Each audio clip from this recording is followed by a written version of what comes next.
Gouache is one of my favorite mediums and I really enjoy painting with it. It's a matte, drying, very opaque color and it can be reactivated using water.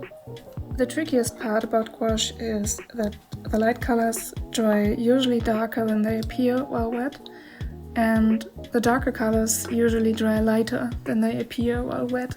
So it's very important to get to know your colors first, and that is why I like to start making consistency tests or paint swatches.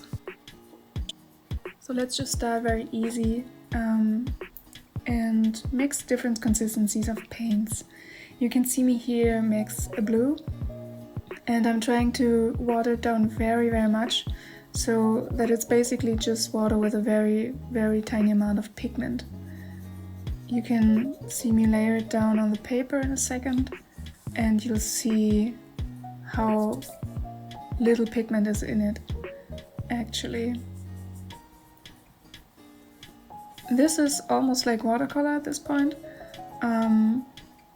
The difference between gouache and watercolors are made for this kind of consistency and gouache isn't, so gouache may appear very streaky when it dries. I pick up a little bit more paint and mix it into my paint water and I try and make it more like a coffee, maybe tea mixture. So it's still very watery, but you can see the pigment a little bit more. It gets a little darker.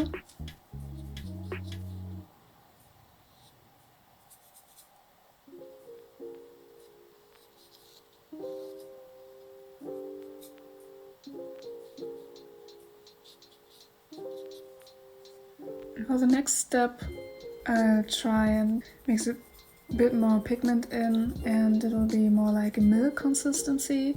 So it's still very runny, very watery, but there's more pigment, and you can see on the palette right here how it starts to become opaque. Got a little bit thick, so I mixed in more water.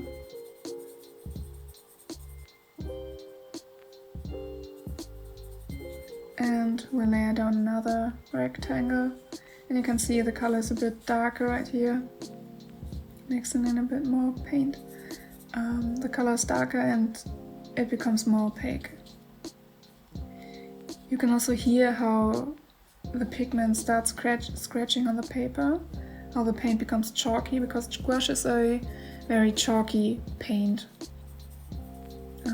That's where the opaqueness comes from. The next step is mixing a full milk, full fat milk like texture, maybe like a very thin cream. And you'll see how it gets darker and darker with each step.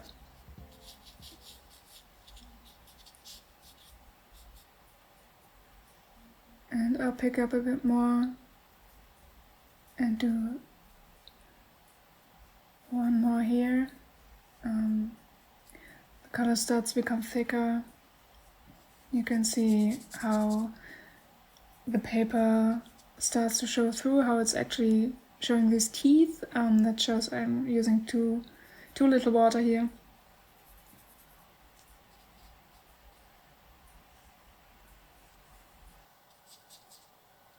You can hear the scratching from the paint, which shows you how dry my brush is at this point, and how much paint is on there, and how much pigment I'm using.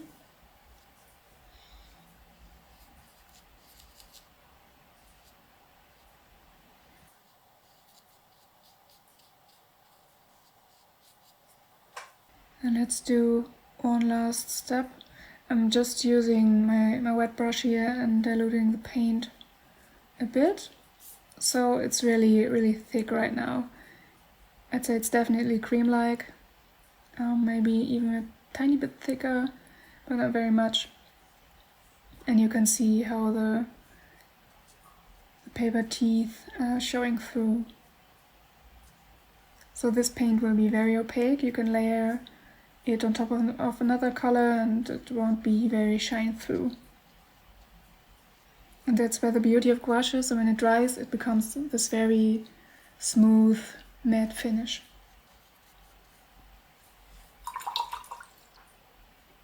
And to show you how the paint looks straight off the tube, I'm putting another tiny bit of paint on the palette. And I'm picking it up with a wet brush and just making one line. And you see how dry the paint actually is. It's very thick, it's very creamy.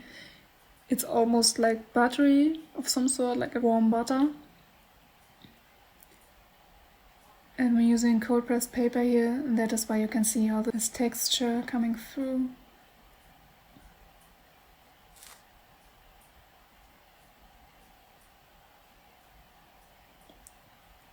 And I'm showing this with different kinds of gouache, just to show you how similar they behave. So the blue one is a designer's gouache from CMYK. The second one, the dark green, is a Talon's gouache, and the lighter green, the olive green, is a Horadam gouache from CMYK.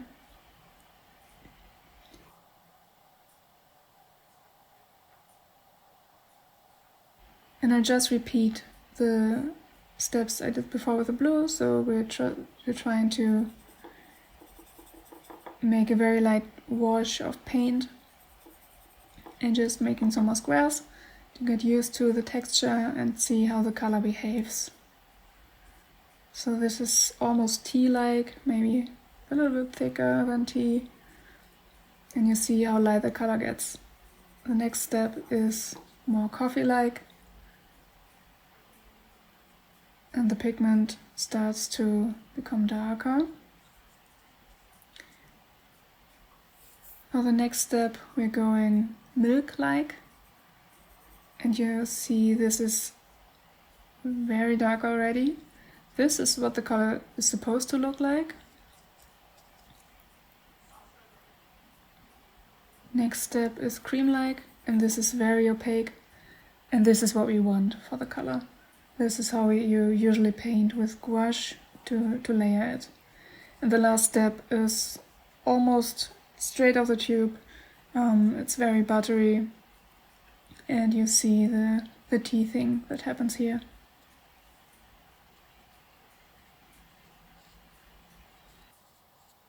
And we'll do it again with the Horadam gouache, with the olive green. Makes it almost tea-like. Very thin.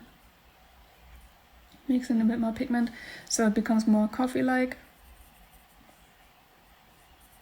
So still very watery, but more pigment in it.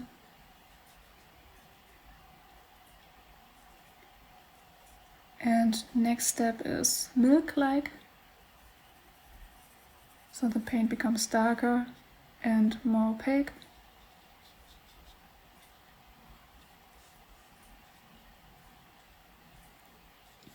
And we'll do another step that's more cream-like.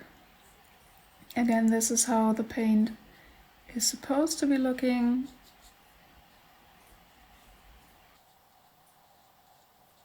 And in the last step, straight out of the tube, butter-like, very thick, very dry, and very chalky feeling.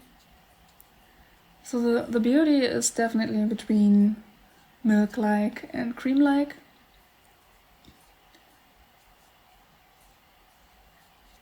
And to show you another example, we are also doing this with jelly gouache. So I bought a HIMI jelly gouache in April, I think it was, and I used it pretty much. And to show you how different the jelly gouache is from the more expensive gouaches, I'm doing the same thing. And I'm using a darker teal green here. And doing exactly the same, starting with tea-like or water-like. And you can see how light this paint actually is. So it looks very dark in the cup, but it's actually very, very light when you water it down. Next step is coffee-like.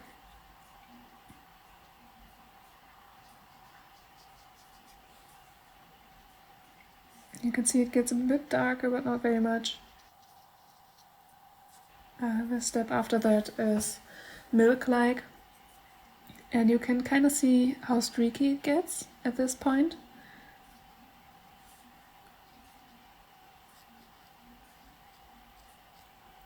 I'll mix in a tiny bit more pigment and we'll get to a cream-like consistency. And you can definitely see here how streaky the paint is. And that's the main difference between HIMI and other gouaches, I think. HIMI is very cheap, so the pigment quality is not very nice, and the paint feels drier and chalkier and not as creamy as other gouaches. And one last step here, which is straight out of the cup. It's more butter-like. And it looks extremely streaky, it's not cute at all. And I think the HIMI is very good for doing very watery consistencies. It can look great as a watercolor, or used as a watercolor. But it can get very, very streaky. And just like the others, one time with a dry or just very damp brush, no water at all, and it gets streaky. To show you how different levels of opaqueness work, I have here yellow, a designer's gouache yellow, and I do a very few streaks over a black acrylic line to show how opaque this color can be. Yellows are always a bit tricky when it comes to opaqueness, because the pigment isn't as strong as in other colors. So I'm doing the same thing with the blue, just so you can see how opaque the blue is and how opaque the yellow gets. It's both colors that are described as very opaque by CMYK, but the yellow isn't as opaque. I'm going to show you the overview in a second. I'm just diluting the blue more and more, so you see how thin I can make the blue in comparison to the yellow.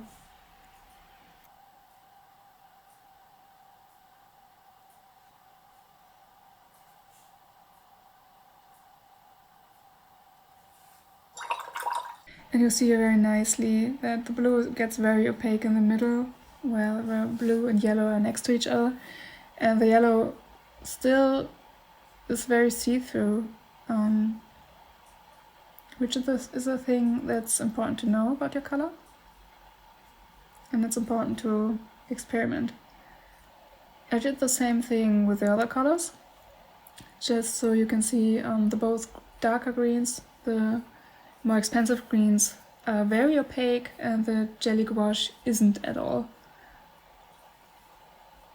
And you can also see how streaky it is. So let's talk about lightfastness and opaqueness very quickly.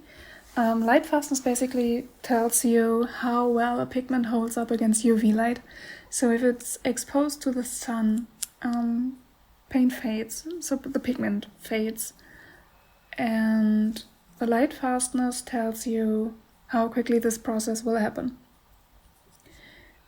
CMYK shows this on their tubes with stars.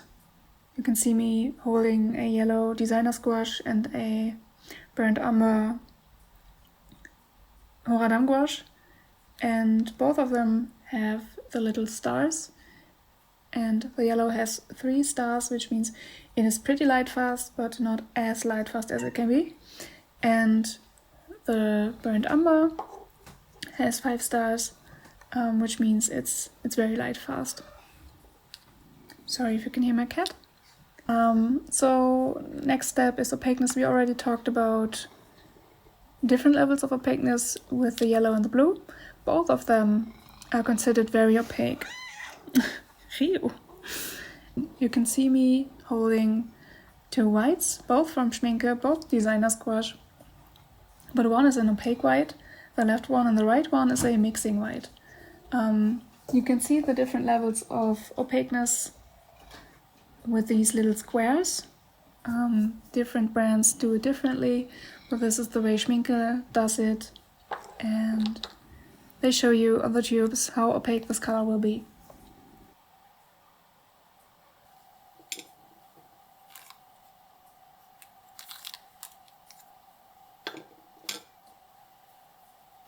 Because this is a very nice exercise for beginners, I thought I'd give you a free color wheel template that you can just download on my Ko-fi site.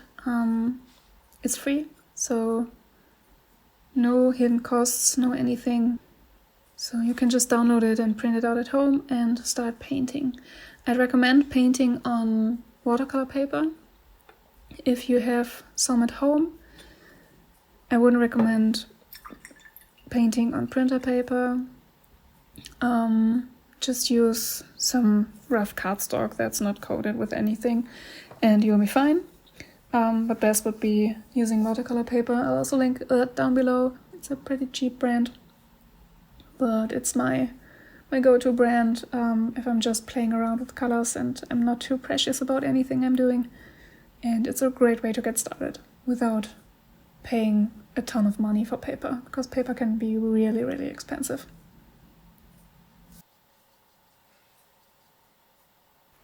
I'm using primary colors for this exercise. That means I'm using a yellow, a magenta, a blue, and also black and white. So you might be wondering why I'm using magenta and primary blue or primary cyan even, instead of regular red and blue like you learned in school. And that's because red is not really a primary color. So the real primary color is magenta, and you can mix a lot more colors with magenta than you can with red.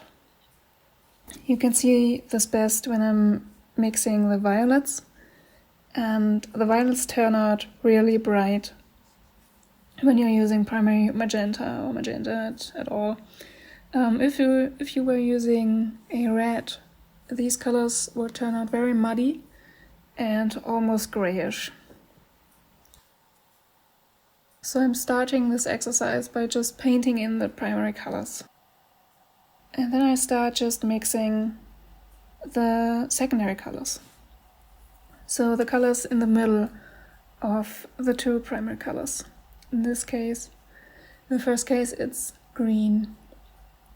And it's a very neutral green, it's just green, it's not very blue heavy or very yellowish, it's just a green.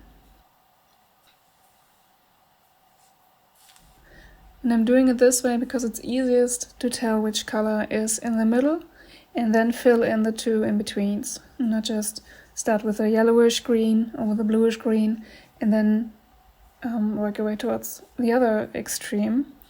That in that way you might end up mixing too much blue in it or too much yellow, or it'll look imbalanced.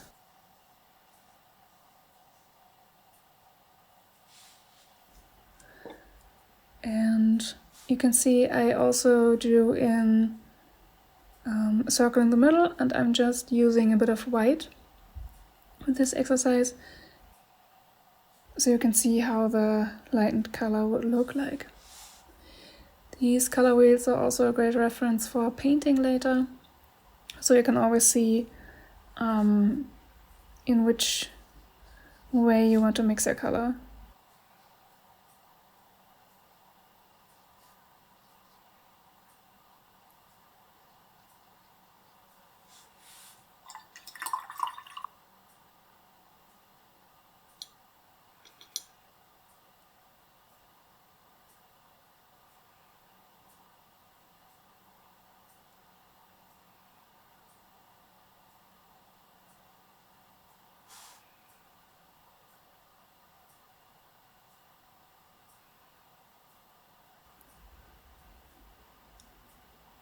So the next step would be for me to fill up the in-betweens. So I'm mixing a very yellowish green here.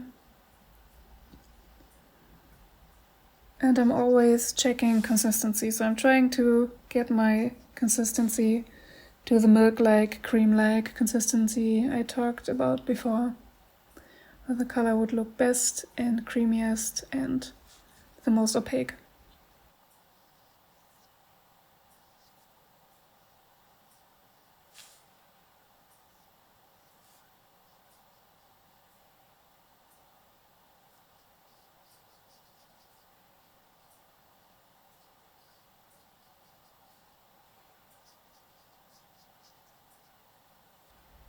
And again, I'm using a tiny bit of white to lighten this color up and to fill in the middle circle.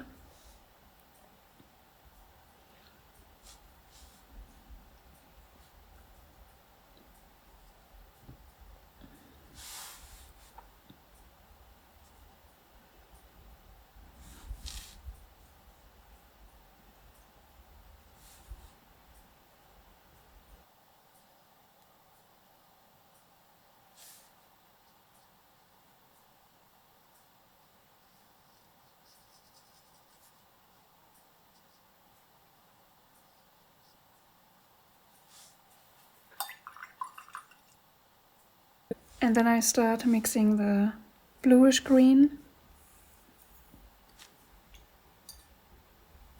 So it's just blue with a tiny bit of yellow in it to get this in-between color between blue and green.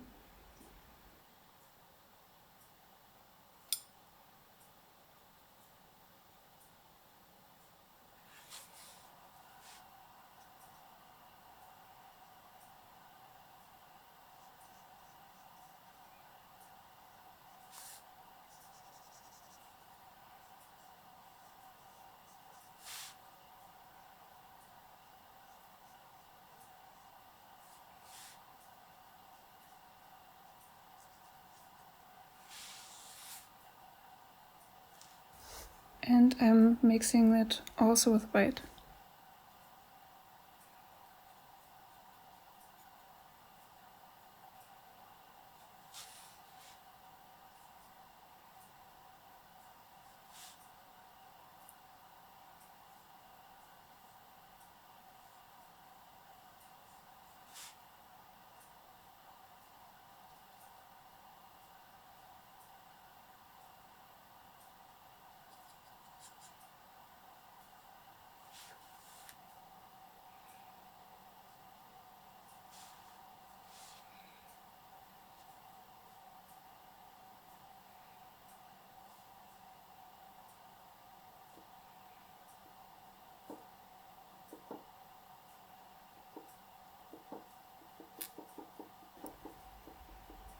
I'm starting to paint in the oranges. And as you can see, when I'm mixing magenta with the yellow, it really gets a nice bright orange.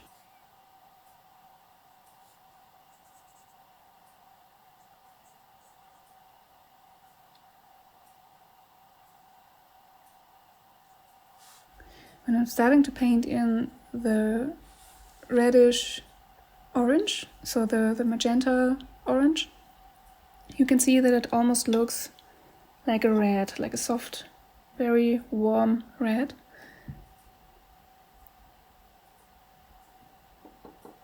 And that's why we like to use magenta, because magenta is a very versatile color and it can be great for mixing.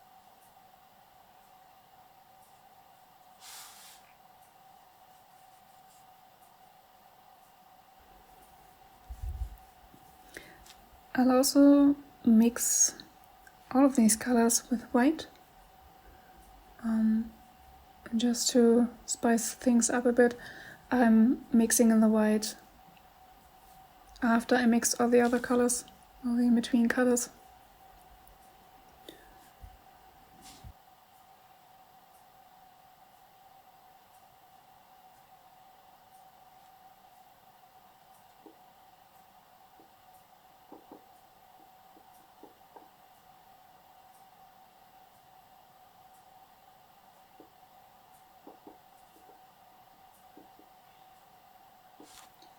So just in case you're watching this video because you want to get started with gouache, I link a very nice starter pack down below.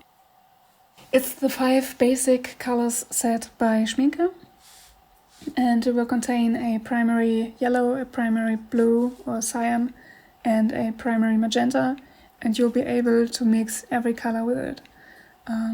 It'll also contain black and white, so you can lighten or darken your colors. And in my opinion, it's a very nice way to get started without buying super cheap paints like HIMI or something. While HIMI is not wrong, and you can get HIMI of course, I think it's nicer to start with a higher quality paint and learn how to really use gouache in that way. As I said, I'll link down below this set and also some brushes and a ceramic palette, because I think ceramic palettes are actually really nice to work with. They feel much better than classic palettes and they're super easy to clean. So I'll also link one of them.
You can see me mix the violets now. You'll see in a bit, this color is pretty dark, but as soon as I start to lighten it with a bit of white, you'll see how bright this color really is. And if you were to use a red color instead of the magenta, this color would look almost grayish.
And lastly, I'm painting in the 3 missing colors, which is the primaries with white.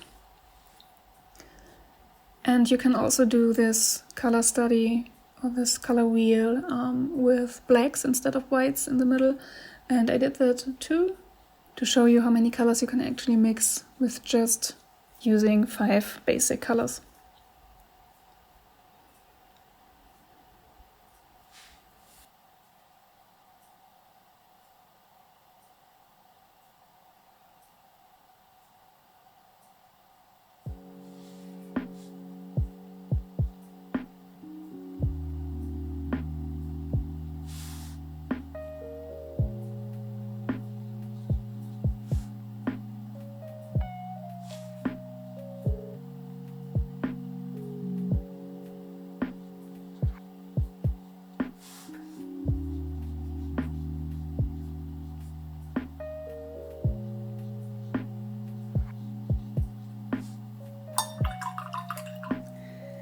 If you liked this video, remember to give it a thumbs up and subscribe for more.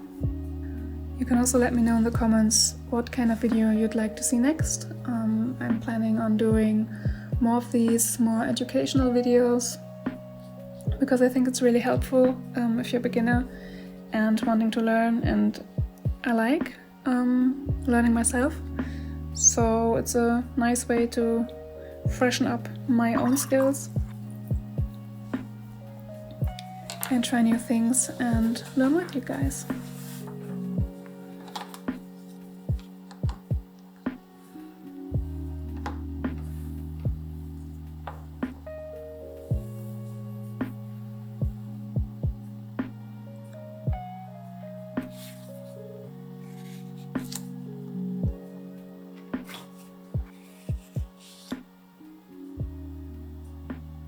Thanks for watching. Bye bye.